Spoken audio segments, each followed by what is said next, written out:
Now, the spread of coronavirus also taking its toll on some big events. Sporting events have been cancelled, others are being forced to be held behind closed doors. Industry events too have also had to be postponed or scrapped. Now, the tech industry alone, it's cancelled 12 high-profile conferences so far. That's causing an estimated loss of $1 billion. Tech firms Adobe, Facebook, Google, HPE and Microsoft all been cancelling their big industry get-togethers.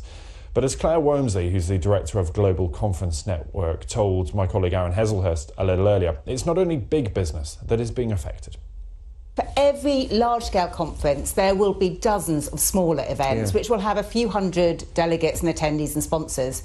Those are also being pulled and cancelled. And for those companies who are putting them on, they might just be organising a couple of events each year.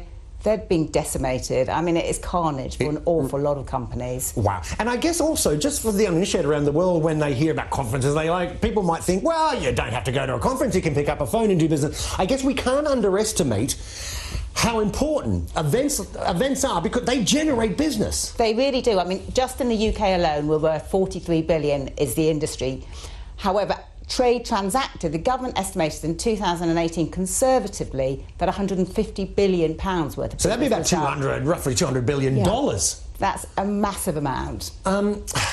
Insurance, it's really interesting. There was another event in the States which was cancelled yesterday. It's Southwest Music Festival? Music and tech, But I was looking at some comments from the two blokes that organised, and they said, you know what, we have insurance for everything. Terrorism, weather, but we've got nothing for a viral infection.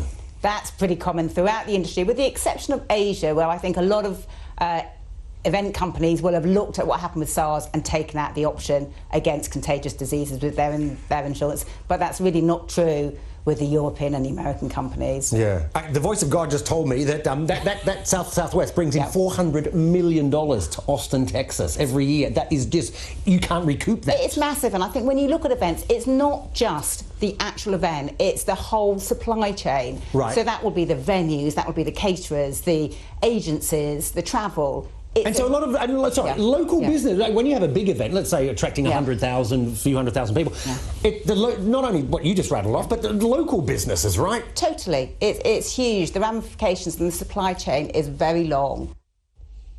Claire Wormsley there, trying to get a word in edgeways with Aaron Heselhurst. She's the director of Global Conference Network on all of those cancellations for business events. Now.